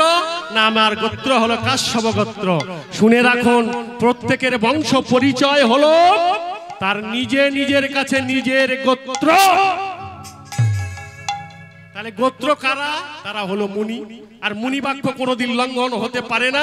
সেই জন্য যখনই মুনি বাক্য লঙ্ঘন না হয়েছে, ওইখানে মুনি বললেন, পুত্র শোকে তোমারও মৃত্যু হবে। সেদিন বলেছিল, আমার তো কোনো ছেলে নেই, আমার তো কোনো ছেলে নেই বাবা, আমার তো ছেলে হবেনি আর হবেও না। বলে, আমি যদি সত্যি মুনি হয়, আমার বাক্যটাকে রাখতে গেলে স্বয়ং গোলকের ভগবান হরে কৃষ্ণ কৃষ্ণ কৃষ্ণ হরে হরে, হরে রাম রাম রাম হরে হরে, হরে কৃষ্ণ কৃষ্ণ কৃষ্ণ হরে হরে, হরে রাম রাম রাম হরে হরে। বসো। এই বলতে বলতে পাগলের মতো ছুটছ। এই তুলসী কে জানো মা? এই তুলসী হলেন একজন মেয়ে ছেলে। মেয়ে ছেলেটি কে? এই মেয়ে ছেলেটির নাম হলো বিরজা। এখন এই বিরজা রাসমণ্ডলে দাঁড়িয়ে আছে, রাসমণ্ডলে দাঁড়িয়ে আছে। আর ভগবান শ্রীকৃষ্ণ তখনই বসে রয়েছে। রাধা রানীর আসতে একটু দেরি হলো। আর সেই সময় বিরজা বলছে, কৃষ্ণ, তুমি যদি একদিনের জন্য আমায় স্বামী হও, তাহলে আমার মনোবাসনা পূরণ হয়। ভগবান শ্রীকৃষ্ণ আশীর্বাদ করলেন। আর পিছনে ছিল শ্রীরাম। সেই সময় শ্রীরাম বলছে, ঠাকুর, এই মেয়েটা আমার খুব পছন্দ, যদি এই মেয়েটাকে আমি বিয়ে করতে পারি, আমার মনের ইচ্ছা পূরণ হয়। সেদিন আশীর্বাদ করেছিলেন ভগবান শ্রীকৃষ্ণ, একটা মেয়েকে তুইও বিয়ে করবি, আমিও বিয়ে করব। হরি বল, হরি বল। তবু হবে সে সতী। একটা মেয়েকে তুই বিয়ে করবি, সেই মেয়েকে আমি বিয়ে করব, তবুও সে হবে সতী। কেন এ কথা বললেন? কোথায় ছিল রাধা রানী ছুটিয়া আসিল? কোথায় ছিল রাধা রানী ছুটিয়া আসিল? কোথায় ছিল রাধা রানী ছুটিয়া আসিল? কোথায় ছিল রাধা রানী ছুটিয়া আসিল? আর রাসমণ্ডলে আসি উপনীত হলো। আর রাসমণ্ডলে আসি উপনীত হইল। আর রাসমণ্ডলে আসি উপনীত হলো। আর রাসমণ্ডলে আসি উপনীত হইল। রাসমণ্ডলে এসে উপনীত হয়েছেন, দেখছে ও বিরজা, তুই আমার সখী হয়ে কৃষ্ণের দিকে তাকিয়ে থাকিস। এমন অভিশাপ দেব ওরে বিরজা, এমন অভিশাপ দেব গো বিরজা। এমন অভিশাপ দেব ও গো বিরজা। আর এমন অভিশাপ দেব গো বিরজা। কি সাপ দিল আমার বাবা? তো ঘরে আছে, বাবা বিয়ে করে আপনার ঘরে রেখে দিয়ে গেছে। আর এখন চরণে গিয়ে যদি একটা মেয়ের হাত ধরে যদি ভালো করে ঘোরে, আর আপনি খবর পেয়ে যদি চরণ স্টেশনে গিয়ে হাজির হয়ে যান, আপনার কেমন হবে? রাগ হবে না আনন্দ হবে? কি হলো? রাগ হবে না আনন্দ হবে? রাগতে হবে। সেই সময় রাগ হয়ে গেল কার? রাধা রানীর। ওরে বিরজা, তুই আমার নিজের স্বামীর দিকে এইভাবে তাকিয়ে আছিস, আমি তোকে অভিশাপ দিচ্ছি, তোর নরকুলে জনম হয়ে যায়। আরে এই মেয়েকে বিয়ে করব কথা যে আমার, এই মেয়েকে বিয়ে করব কথা দে আমার। অভিশাপ দিলে তুমি রাজা যে তোমার। আর অভিশাপ দিয়ে তুমি পালাবে কথা। আর অভিশাপ দিলে তুমি রাধা যে না। আর অভিশাপ দিয়ে তুমি রাধা দে তোমার। অভিশাপ দিয়েছ বিরজাকে, হ্যাঁ? শ্রীদাম ক্রোধান্বিত, যেই না ক্রোধান্বিত হয়েছে এমন সময়ে মা করলেন কি? ওই যেই ক্রোধান্বিত হয়েছে বলছে যাও তুমি দ্রোণ কুলে, তোমার রাক্ষস কুলে জনম হয়ে যায়। তাহলে শ্রীদাম রাক্ষস কুলে এসে কে হলো? শঙ্খচূড় দৈত্য। আচ্ছা মায়েরা এবারে বলুন তো, খুব তো খিলখিল করে হাসছো, এই যে মেয়ে ছেলে, ও মা ঠান্ডা জল খাচ্ছ, খাও, আস্তে এদিকে তাকাও। এ মেয়েটা খুব খিলখিল করে হাসে আবার জল খায়। আপনার কটা স্বামী? আপনার কটা স্বামী? একটা। ও মায়েরা আপনাদের কটা করে স্বামী? একটা, তাই না? আচ্ছা ঠিক আছে, ঠিক গোড়ায় গিয়ে বুঝিয়ে দেব কটা স্বামী আপনার। হরিবল হরিবল। শঙ্খচূড় দৈত্য হয়ে চলে গেল। এইবার মায়েদের কাছে যাই, এইখানে আমি ধরন দিলাম। লীলার বিষয়টি হলো সতী তুলসী। হবে এতক্ষণ পরে আমি লীলার মধ্যে প্রবেশ করছি। লীলার বিষয় হলো সতী তুলসী।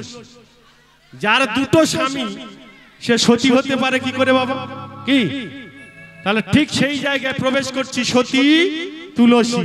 আমি বলেছিলাম না এ বাজারে দাঁড়িয়ে নারী শক্তি নারী ভক্তি মায়েরা হাত তোলে না, বারণ করে দিয়েছি কেউ হাত তুলবে না।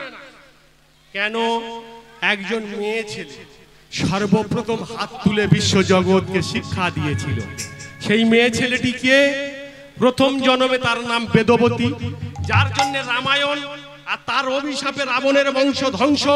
রাবণ সেদিন বলেছিল বেদবতী গো, তুমি আমায় অভিশাপ দিয়ে চলে গেলে, কিন্তু আমার বংশ যদি ধ্বংস হয় তাহলে তোমায় নিজে আসতে হবে আমার বংশ ধ্বংস করতে। বেদবতী সেদিনে বলেছিল যাব, দ্বিতীয় জন্মে তাই তো ছায়া সীতা হলো। আর ছায়া সীতা হয়ে তিনি এসে রামচন্দ্রের সঙ্গে বনবাসে ছিলেন।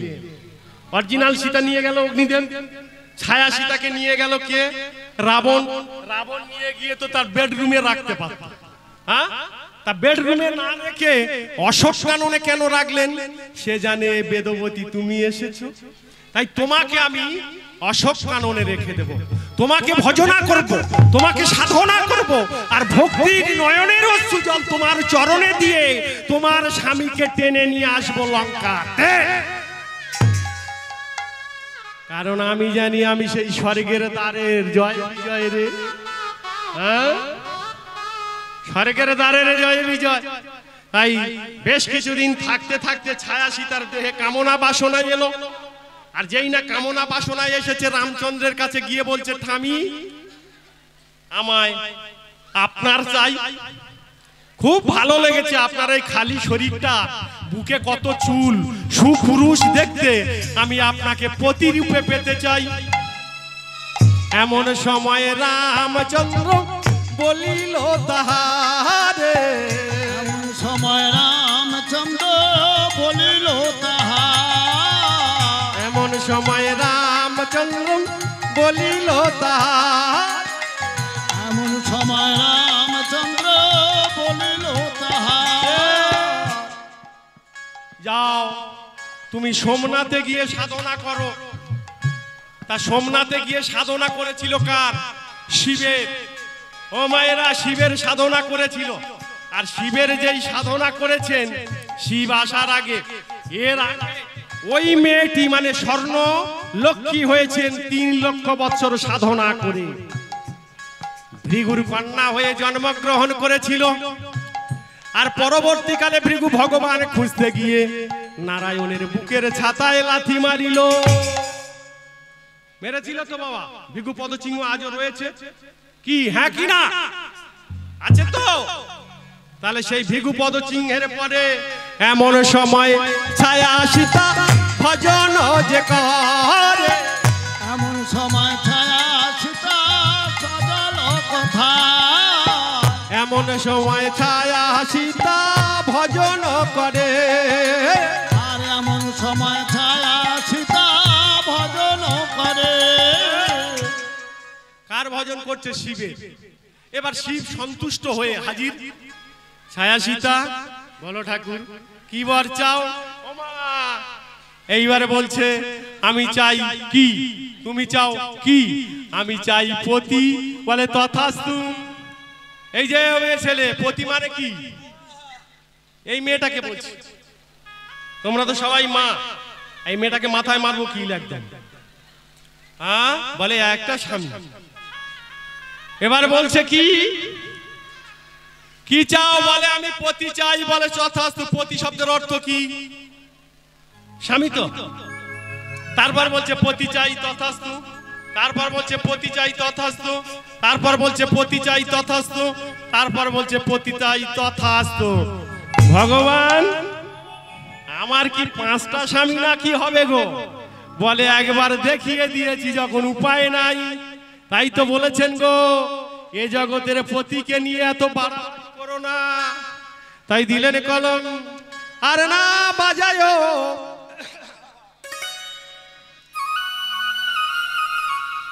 বাঁশি কালারে,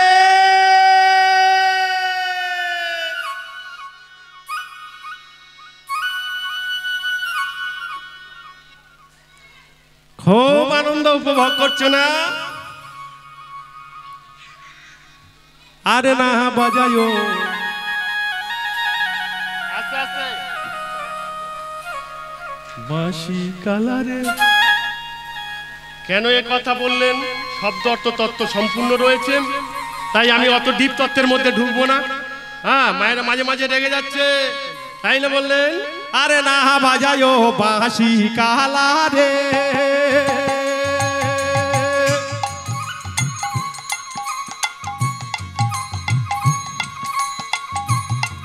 কালায় আরে না বাজায় বাঁশি।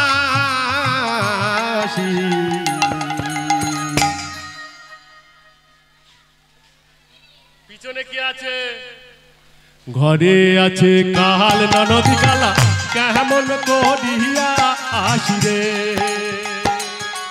কালার না বাজায় বাঁশি কালা রে, কালার না বাজায় বাঁশি।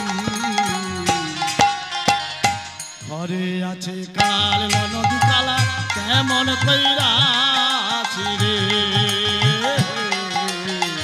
ঘরে আছে কাল নদী কালা কেমন কইরা আছি রে। ওরে আর না বাজায় বাঁশি কালা রে,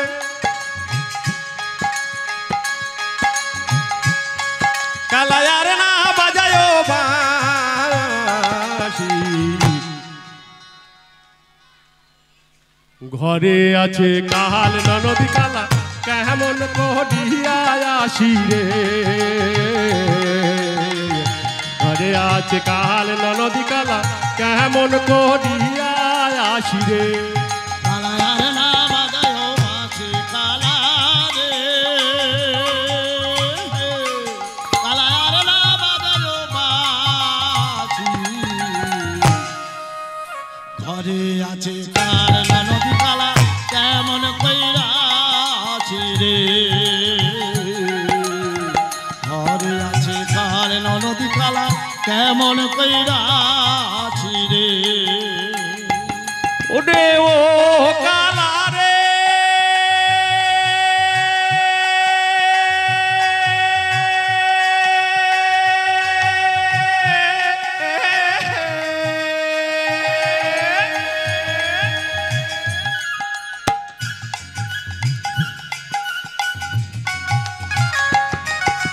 ঘরে জ্বালা বাইরে জ্বালা, জ্বালা মোর অন্তরে। ঘরে আছে কাল ননদি কালা কেমন করিয়া আসি রে। ঘরে আছে কাল ননদি কালা কেমন করিয়া আসি রে। ও কালা রে,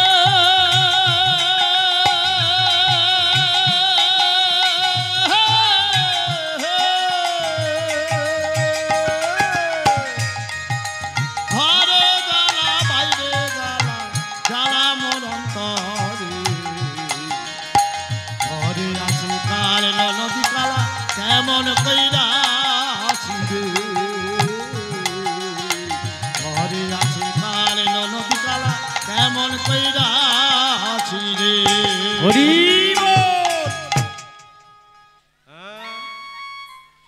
মায়েরা আবার ঠান্ডা হয়েছে, দেব আস্তে আস্তে দেব, কিন্তু শেষ পর্যায়ে যাওয়ার সময় আঙুল কেমনে ছিঁড়ে নেয়।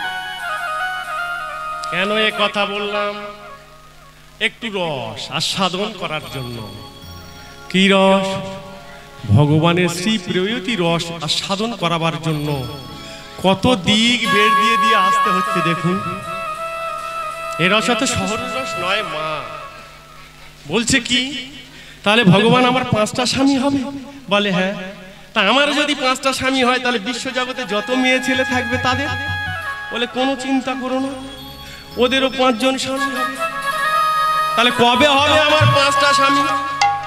চিন্তা করো না, আগামী দাপর যুগে কুরুক্ষেত্রের মাঠে যুদ্ধ হবে, আর তুমি হবে সেই যুদ্ধের নায়িকা।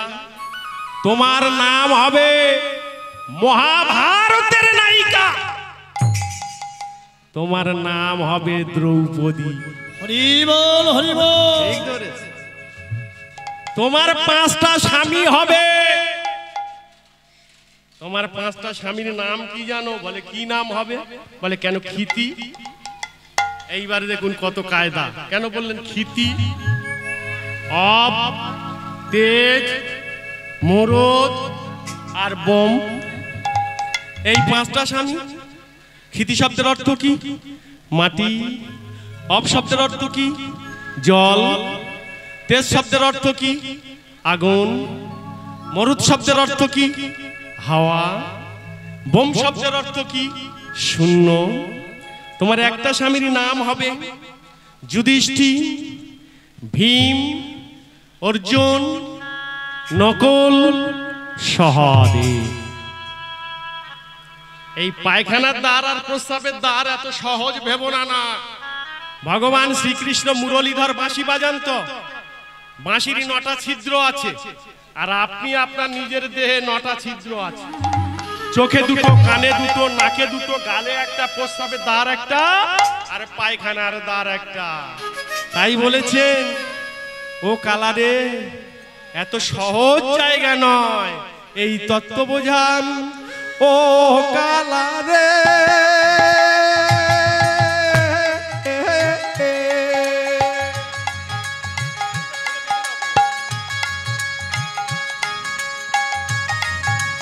ঘরে জ্বালা, বাইরে জ্বালা, জ্বালা মোর অন্তরে। ঘরে আছে কাল ননদী কালা, কেমন করিয়া আসি রে। ঘরে আছে কাল ননদী কালা, কেমন করিয়া আসি রে। ও কালারে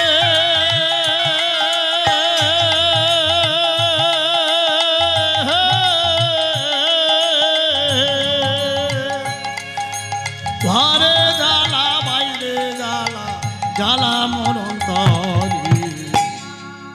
ঘরে আছে কাল ননদী কালা, কেমন কইরা আছি রে। ঘরে আছে কাল ননদী কালা, কেমন কইরা আছি রে। আস্তে বাবা।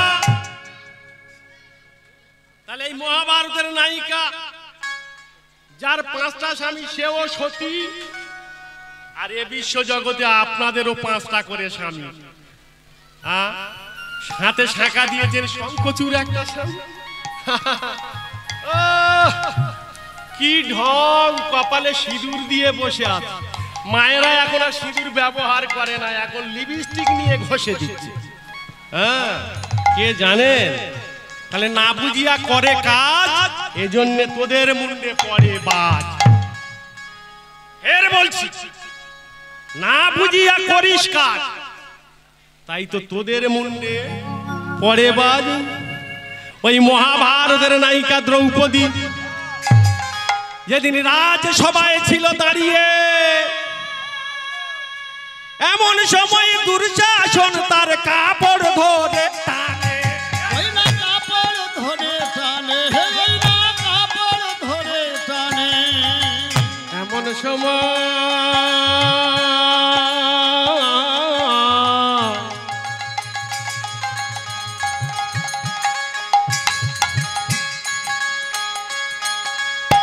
দ্রৌপদী ইনায় আছে দাঁড়ায়,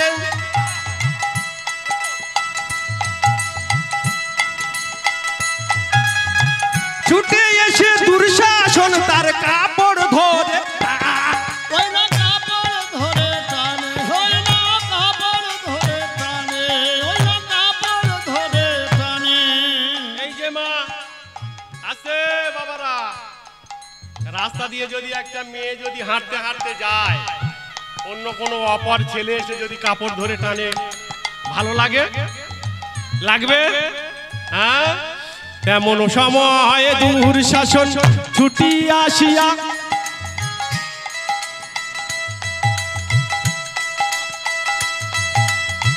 মহাভারতের নায়িকার কাপড় দিল খুলিয়া। কাপড় দিল খুইলা, কাপড় দিল খুইলা। দুঃশাসন তো একটা বেটা ছেলে, তার গায়ে শক্তি আছে, আর শক্তিধারী বেটা ছেলে এসে ওই মেয়ে ছেলের কাপড়টা ধরে টানছে।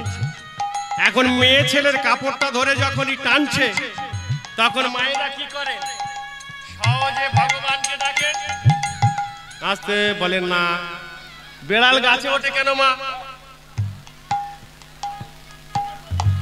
হ্যাঁ ও বাবা, বেড়াল গাছে ওঠে কেন? ঠেলায় পড়লে তো। হ্যাঁ, এইবারে দেখুন কত বড় তত্ত্ব জননী। এতক্ষণ 2 থেকে 2.5 ঘন্টা হয়ে গেল, একবারে বলিনি হাত তুলতে। বলেছি? বলি নাই। এইবারে বলছে মহাভারতের নায়িকা দ্রৌপদী ভগবান শ্রীকৃষ্ণকে ডাকছে, কৃষ্ণ রক্ষা করো। এদিকে এক হাতে কাপড় ধরছে আর অপর হাতে কৃষ্ণকে ডাকছে।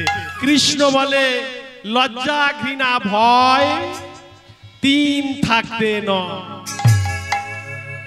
লজ্জা করলে আমাকে পাবে না, ঘৃণা করলে আমাকে পাবে না, ভয় করলে আমাকেও পাবে না। তিন থাকতে আমি সেই ভক্তের দর্শন দিই না। দ্রৌপদী মনে মনে চিন্তা করছে, আমি একটা নারী, আমার সখা কৃষ্ণ আমাকে সহযোগিতা করবে না। কৃষ্ণ বলছে, তুমি এক হাতে কাপড়টা ধরে আছো, তোমার লজ্জাটাকে নিবারণ করে রেখেছো, আর অপর হাতে আমার দিকে হাত তুলে রাখছো, হবে না। তোমার নিচের দিকে আর তাকাতে হবে না, তুমি উপরের দিকে তাকিয়ে মাল যায় খুলে যায় যাক না, যার চিন্তা সেই করবে, যার ভাবনা সেই ভাববে, তুমি ভাবার কে? কত বড় মারাত্মক কথা দেখুন। যার চিন্তা সেই করবে, যার ভাবনা সেই ভাববে, তুমি ভাববার কে? বড় বীর হয়েছে, ভাবার না? হ্যাঁ, এবার দুঃশাসনের শক্তির কাছে পেরে উঠছে না। এমন সময় দুঃশাসন কাপড় ধরে টানে, এমন সময় দুঃশাসন কাপড় ধরে টানে। আর মহাভারতের নায়িকা চিন্তা নাহি করে, আর মহাভারতের নায়িকা চিন্তা করে মনে। চিন্তা না করে বলে, যাই হোক, আর তো শক্তি কুলোবে না, পারবো না, তা যায় যাকে খুলে যায়।